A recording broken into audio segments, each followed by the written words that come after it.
Welcome back friends. आज है हमारा डे 30 माइक्रोसॉफ्ट एक्सेल सीरीज के लिए। और प्रीवियस वीडियो में हमने स्टार्ट किया था टॉपिक पाइवट टेबल्स को, और इस वीडियो में हम इसी टॉपिक को आगे कंटिन्यू करेंगे। लेकिन इस वीडियो में हम समझने वाले हैं कि कैसे हम अपने डेटा को एक चार्ट के फॉर्म में समराइज करते हैं। तो पिछले वीडियो में हमने ये देखा था पाइवट टेबल क्या होते हैं, कैसे इसको हम क्रिएट करते हैं और कैसे अपने डेटा को समराइज करते हैं। और इस वीडियो में हम उसी डेटा को यहाँ पे चार्ट के फॉर्म में देखेंगे। यानी कि अब हमको पाइवट टेबल भी क्रिएट करनी है और साथ में पाइवट चार्ट भी क्रिएट करने हैं। तो देखिए डेटा हमारा सेम है। हमने ऑर्डर आईडी यहाँ पे ली हुई है, ऑर्डर की डेट है, सेल्स पर्सन के नेम है, उनका रीजन है, क्वांटिटी है, कंट्रीज हैं, सेल्स है और प्रॉफिट है। तो काफ़ी बड़ा डेटा है। इसको अगर हमने समराइज करना है तो पाइवट चार्ट भी आपका ऑलमोस्ट सेम है। ये आपका डेटा एनालिसिस में यहाँ पे काम होता है और डायनेमिकली ये समराइज करता है डेटा को। और इसकी मदद से अलग अलग टाइप के चार्ट भी हम कर सकते हैं और साथ में फिल्टरिंग भी इसमें हो जाती है। तो इसके लिए देखिए सबसे पहले पाइवट टेबल बनाने का तरीका आपको पता है। टेबल में आपका कोई भी डेटा मर्ज नहीं होना चाहिए और कोई भी डेटा आपका यहाँ पे ब्लैंक नहीं होना चाहिए। तो अब मैं इस टेबल के बीच में कहीं पे भी मैं क्लिक कर देता हूँ। देन मैं सिंपली जाऊँगा आपका इंसर्ट टैब में। एंड इंसर्ट टैब में देखिए अगर आप पुराना कोई यूज़ कर रहे हैं एक्सेल, जैसे मेरा 2021 है, तो आपको यहीं पे मिल जाएगा चार्ट्स के अंदर पाइवट चार्ट। लेकिन अगर आप ओल्डर वर्जन को यूज़ कर रहे हैं तो आपको पाइवट टेबल और इसी के साथ यहीं पे क्लिक करके पाइवट चार्ट का ऑप्शन भी मिलता है। तो फिलहाल हमारा 2021 है तो यहाँ पे हमको ऑप्शन मिलता है पाइवट चार्ट का। तो सिंपली मैं पाइवट चार्ट में क्लिक करता हूं और पहला ऑप्शन ही मेरा यहाँ पे है पाइवट चार्ट का। तो देखिए इसमें भी सेम है। इसने टेबल की जो रेंज है वो ऑटोमेटिकली पूरी टेबल यहाँ पे सेलेक्ट कर ली। अब ये पूछ रहा है कि पाइवट चार्ट आपको कहाँ पे चाहिए। तो हमने कहा चलिए एग्जिस्टिंग में इसको नहीं रखते हैं फिलहाल, ये काफ़ी यहाँ पे आपका मैसी हो जाएगा। तो इसको मैं न्यू वर्कशीट मैंने यहाँ पे ऑटोमेटिकली सेलेक्टेड है तो इसी में मैं ओके कर देता हूँ।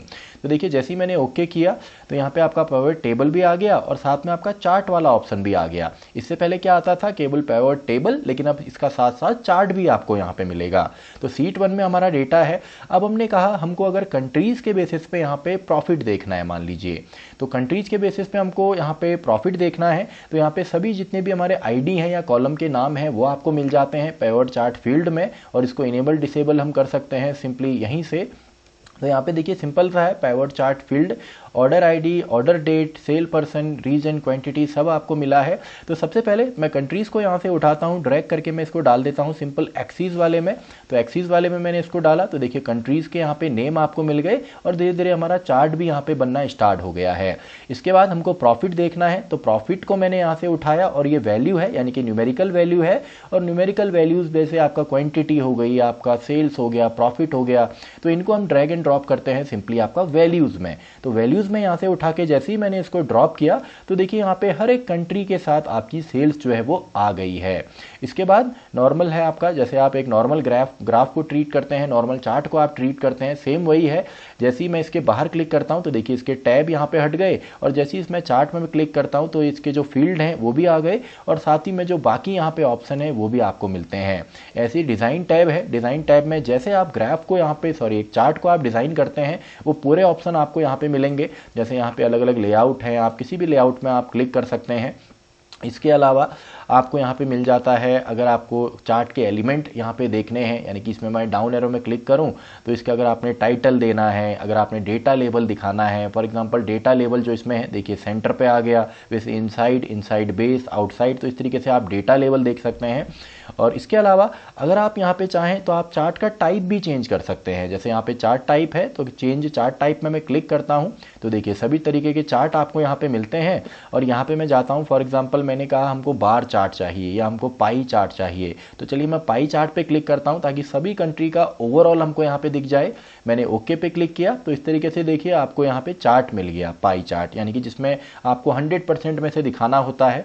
अब आप कहेंगे सर ये नंबर में तो नहीं है, ये तो डायरेक्टली नंबर है, परसेंटेज तो नहीं शो कर रहा।